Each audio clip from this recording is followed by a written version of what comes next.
Sud Radio Berkov dans tous ses états. Les perles du jour. Et moi je suis encore au Moyen-Âge, avec mon masque sur le visage. Alors je crie, vaccinez-moi. Eh oui, les goguettes, vaccinez-moi, vaccinez-moi, hein. La parodie, la merveilleuse parodie qu'ils ont faite.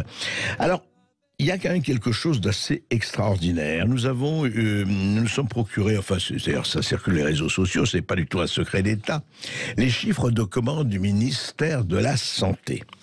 Des commandes de doses de Pfizer. Alors ça, c'est très intéressant, c'est un document officiel hein, qu'on a. Donc je rappelle que tout le monde pense que, voilà, enfin tout le monde et le gouvernement nous annonce au soulagement de beaucoup que voilà, si tout va bien, s'il n'y a pas de retour de flamme virale, eh bien, restrictions fin mars, début avril sont arrêtées. Seront en tout cas les restrictions finies, stoppées, etc.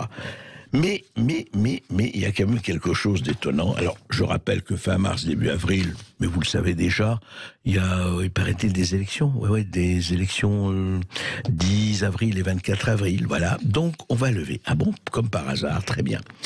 Mais alors, après, on ne sait pas, évidemment, Gabriel Attal, on lui a posé la question, et voici ce qu'il a répondu. Écoutez. Et je l'espère sincèrement, dans quelques mois, la levée du pass vaccinal. Parce que nous avons toujours dit que le pass vaccinal avait vocation à rester en place tant que la situation à l'hôpital restait très tendue. Dès lors qu'on sera revenu à une forme de normalisation à l'hôpital, que la pression sera redescendue, qu'on aura pu reprogrammer toutes les opérations, les interventions qui avaient été déprogrammées, oui, on pourra lever le pass vaccinal et croyez bien que dès qu'on pourra le faire, on le lèvera. La fatigue vaccinale, c'est, vous savez, c'est ces Français qui disent on a fait une dose, 2 doses, maintenant 3 doses, vous nous demandez d'en faire une 4e, on en a marre. Voilà, alors ça c'était Olivier Véran qui reparlait, on en a cité la fatigue vaccinale, ils en ont marre, certes, et puis voilà, on va essayer. Mais alors, je vous lis ce qu'on a reçu, enfin ce que fait circuler un bulletin du ministère de la Santé sur les commandes de Pfizer. Alors les commandes, eh bien il y en a le 16 janvier 2022, il y en avait. Mais ensuite, tout le mois, à partir du 27 février, 0 commandes. 27 février, mars, avril, début mai, 8 mai, rien. Mais, je dis mais, le 15 mai 2022, je dis bien le 15 mai 2022, c'est-à-dire après les élections, vous avez, eh bien, 30 300 470 doses de Pfizer, et il y en a le 15 mai, le 22 mai, mai, juin, etc., et ça continue. Alors, je pose quand même des questions. C'est arrêté, donc, si je vois bien les commandes, je vois bien, sont arrêtées 0, je dis bien 0, jusqu'au 22 mai, du 22 janvier au 22 mai. Il n'y en a plus. Et ça reprend le 22 mai 2022, bien sûr. Et alors là, on recontinue comme avant, de façon extrêmement régulière. Alors, qu'est-ce que ça veut dire? Suspension aussi, comme on suspend les soignants. Ça veut dire quoi? Ça veut dire qu'on reprend en mai. Quand même très étrange, hein. On aimerait bien qu'on nous explique cela. Mais je suis sûr que nous aurons des explications extrêmement claires, fouillées et précises, comme d'habitude.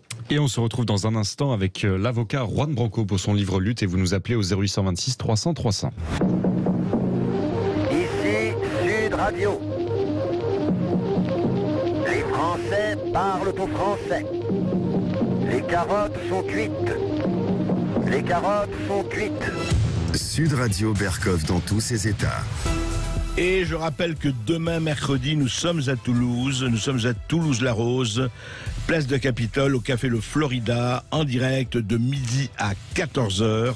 Et si vous voulez vous inscrire, on vous attend au 0826 300 300.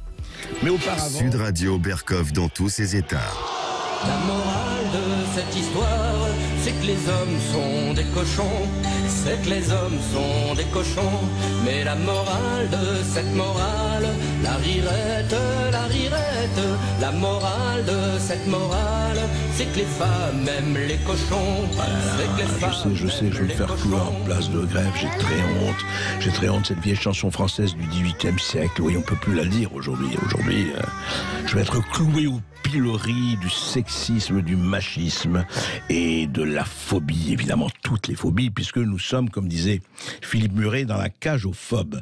Eh bien, ça s'est passé pour Nolan, l'élève en 6e. C'était dans 7 à 8 sur TF1 à l'école de la Cordée à Roubaix, qui est un collège privé, etc.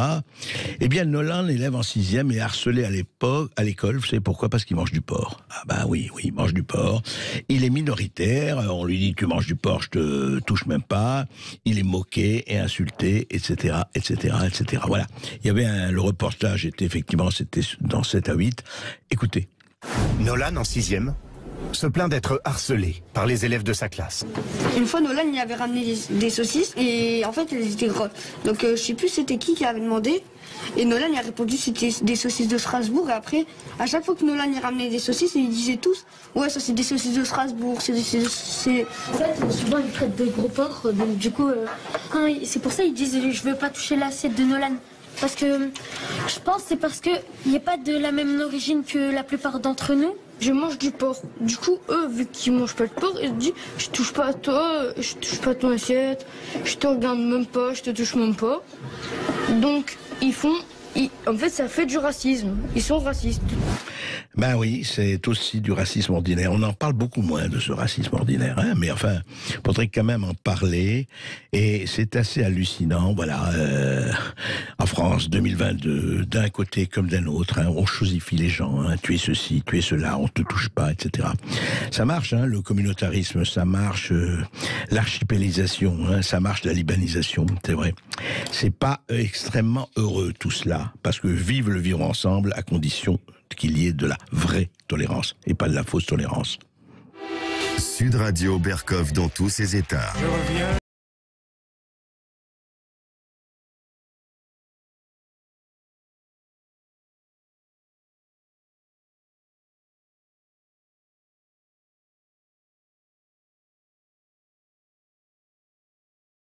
Oui, mais mon cher Robert Charlebois, en ce moment, je ne sais pas si c'est bien de revenir à Montréal, hein, à Montréal avec le formidable Justin Trudeau. Hein, c'est plus drôle, hein, ça s'est déplacé là. C'est plus en Chine que ça se passe. Hein. Enfin, ça se passe toujours en Chine, mais on a l'impression que ça fait des émules hein, avec ce qui se passe avec les convois des libertés là-bas, où actuellement on leur supprime effectivement les comptes en banque, on bloque leurs comptes en banque, on les touche au portefeuille, on les touche partout. Mais heureusement, il y a, vous savez comme partout, il y a de la résistance, il y a de la liberté, et il y a Alain Reyes, qui est parlementaire de Richmond. Arthabasca. Voilà, Alain Reyes qui a répondu effectivement à la gestion des protestations par rapport à Justin Trudeau.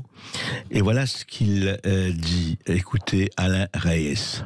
Monsieur le Président, la réalité, c'est que les provinces ont su gérer la situation avec du leadership, ce qui manque du côté libéral. Le premier ministre lui invoque la loi sur les mesures d'urgence pour se décharger de ses responsabilités d'une crise qu'il a lui-même alimentée en stigmatisant les manifestants qui étaient ici à Ottawa. Imaginez, ce premier ministre qui veut gérer la frontière en Ukraine et la Russie entre les deux n'est même pas capable de gérer la rue en face du Parlement. C'est ça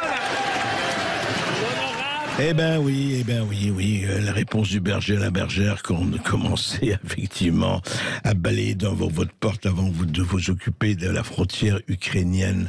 C'est vrai, mais enfin il faut dire que Justin Trudeau, je crois qu'il est prêt à aller absolument jusqu'au bout.